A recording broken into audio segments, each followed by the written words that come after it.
Hello மக்களே, மாறன் வீரா செம இன்ட்ரெஸ்டிங்காக போயிட்டுருக்கு. நம்ம மாறணும் வீரா நம்மக்கிட்ட டைவர்ஸ் பேப்பருக்கு சைன் வாங்கிட்டாள்னு சொல்லிட்டு அப்படியே சின்ன குழந்த மாதிரி ஃபீல் பண்ணி ஆள ஆரம்பிக்கிறாங்க.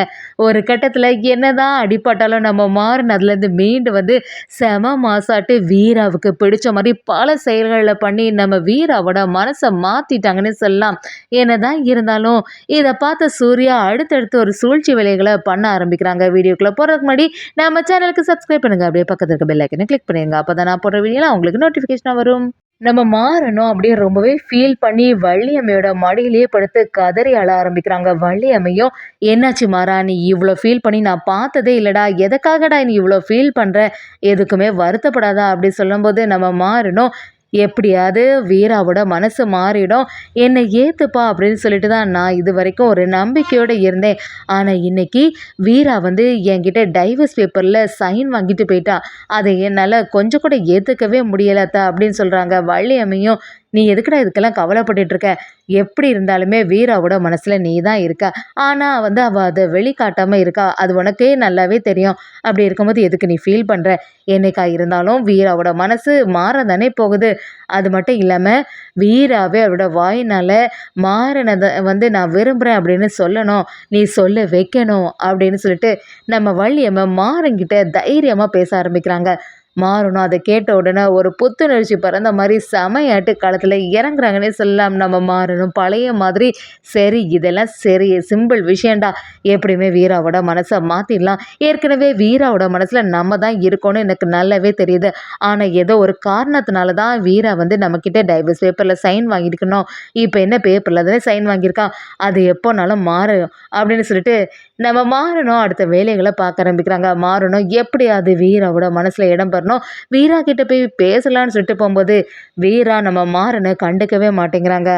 நம்ம மாறன் என்ன தான் பேசுகிறதுக்கு வந்தாலும் வீரா அதுலேருந்து தடுத்து தட்டி அப்படியே விலகி போயிட்டே இருக்காங்க. நம்ம மாறணும் வீரா கிட்ட வந்து, வீரா நீ வந்து டைவர்ஸ் பேப்பரில் அப்ளை பண்ணி சைன் தானே கேட்டேன், நான் சைன் போட்டு தந்தாச்சு, அதுக்காக நம்ம 2 பேரும் பேசாமலே இருக்கணும் அப்படிங்கிற ஒரு அர்த்தம் எல்லாம் கிடையாது, கண்டிப்பாக நீ என் கூட பேசு வீரா அப்படி சொல்லும்போது நம்ம வீராவும், நான் தான் அதில் சைன் போடும்போது நான் உங்ககிட்ட சொல்லிட்டேன், உனக்கும் எனக்கும் எந்த சம்மந்தமும் இல்லை, எந்த ஒரு காரணத்தினாலும் நான் வந்து உன்னை இனிமே வந்து ஏற்றுக்கவே போகிறதில்ல அப்படிங்கிற மாதிரி சொல்லிட்டேன்ல, அதுக்கப்புறம் தேவையில்லாமல் எதுக்கு என்கிட்ட பேசிகிட்டு இருக்கேன்னு சொல்லிட்டு நம்ம வீராவும் மாறனை எதிர்த்து நிற்கிறாங்க. சூர்யாவுக்கு இந்த விஷயம்லாம் தெரிய வருது. நம்ம போட்ட பிளான் செமையாட்டு ஒர்க் அவுட் ஆகிட்டுருக்கு. ஏற்கனவே கார்த்தி பிருந்தா கிட்டே இந்த மாதிரி சொல்லி வச்சு கரெக்டாக பிருந்தா வீரா கிட்டே சொன்னனால தான் இப்படி ஒரு செயல் நடக்குது. ஏன் இந்த மாறனை எப்படி இருந்தாலுமே கூடிய சீக்கிரமாக அந்த வீட்டை விட்டு வீரா கைனாலே வெளியில் அனுப்பிடணும், வீரா வந்து சைன் வாங்கிட்டா, இனிமே வந்து மாறனோட ஆட்டத்தை அடக்கி வச்சிடலாம் அப்படிங்கிற மாதிரி சூர்யா ஒரு நம்பிக்கையோடு இருக்காங்க. மாறனை பார்த்து சூர்யாமா, என்ன மாறா, வீரா உனக்கு ஏதோ டைவர்ஸ் பேப்பரில் சைன் வாங்கினாலாமே அப்படின்னு கேட்கும்போது நம்ம மாறணும் அந்த இடத்துல கொஞ்சம் கூட தயங்காமல், டைவர்ஸ் பேப்பரில் சைன் போட்டனால நாங்கள் 2 பேரும் சேர்ந்து வாழ போகிறதில்ல அப்படிங்கிற ஒரு அர்த்தம் எதுவுமே கிடையாது, வீராவோட மனசில் யாரோ ஒருத்தங்க ஏதோ ஒன்று சொல்லி தான் இப்படி வந்து அவள் மனசு மாறி இருக்கா, மற்றபடி வீராவும் நானும் சேர்ந்து வாழ தான் போகிறோம், அதை நீ பார்க்க தான் போகிற அப்படிங்கிற மாதிரி சூர்யா கிட்ட சொல்லும்போது சூர்யாவும், என்னடா நீ வந்து கொஞ்சம் உடஞ்சி போயிடுவேன்னு பார்த்தா இன்னும் என்னை எதிர்த்து பேசிகிட்டே இருக்கியா, எவ்வளோ பட்டாலும் நீ எல்லாம் திருந்தவே மாட்டடா அப்படிங்கிற மாதிரி நம்ம மாறனை எதிர்த்து நிற்கிறாங்க.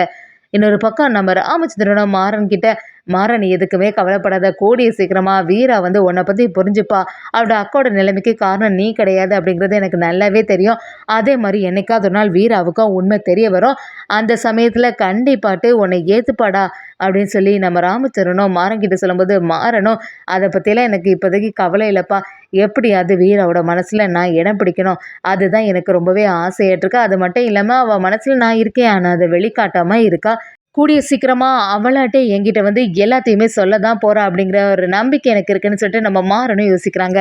மாறனும் வீராவுக்கு ஏதாவது ஒரு நல்லது செய்யணும், பாவம் அவள் வந்து இவ்வளோ பெரிய பொறுப்பில் இருந்துட்டு இப்போ வந்து ஆட்டோ ஓட்டி கஷ்டப்பட்டுட்டு இருக்கா, அவளுக்கு ஏதாவது ஒரு ஹெல்ப் பண்ணணும் அப்படின்னு சொல்லிட்டு யோசிக்கிறாங்க. ஆனால் நம்ம வீரா வந்து பக்கத்துலேயே பார்க்காதனால சரி நைட்டோட நைட்டாக வீராவை நம்ம பார்க்க போகலான்னு சொல்லிட்டு மாறனும் ரொம்ப ஆசையாட்டு வீராவை பார்க்க வராங்க. வீரா அசதியாக தூங்கிட்டு இருக்கிறத கவனிச்ச நம்ம மாறனும், கெட்டின ஒய்ஃபை பார்க்கறதுக்காக நம்ம எவ்வளோ திருட்டுத்தனமா வர வேண்டியது இருக்கு. என்ன செய்றது? இதெல்லாம் கொஞ்ச நாள் தான் பொண்டாட்டி. கூடிய சீக்கிரமாட்டே நேரடியா உன்ன சந்திப்பேன் அப்படிங்கிற மாரி மாறன் நம்ம வீரா கிட்ட பேசுறாங்க. அது மட்டும் இல்லாம, "தூங்கும்போது கூட எவ்வளோ அழகா இருக்க" அப்படின்னு சொல்லிட்டு நம்ம வீராவ வர்ணிச்சது மட்டும் இல்லாம, "ஏன்டா கால்ல ஒரு கொலுசு கூட போடாம இருக்காளே, சரி இதுக்கு தான் மாறன் வந்து கொலுசு வாங்கிட்டு வந்திருக்கனே" அப்படின்னு சொல்லிட்டு நம்ம மாறன் ஆசையா அந்த கொலுச நம்ம வீராக்கு காலிலேயே அப்படியே போட்டு விடுறாங்க. அதோட இல்லாம நம்ம வீரா கிட்ட, "என்னதான் நான் வந்து உனக்கு இப்படி சைன் போட்டு தந்தாலும், என்னைக்கா இருந்தாலும் நீ தான் என்னோட ஒய்ஃபு. அது வந்து மாறவே செய்யாது. நான் உன் மேல வச்சிருக்க பாசம் உண்மை. அதே மாதிரி நீயும் என்கிட்ட அன்பா தான் நடந்துப்ப. ஆனா அத வெளிக்காட்டாம தான் இருக்க.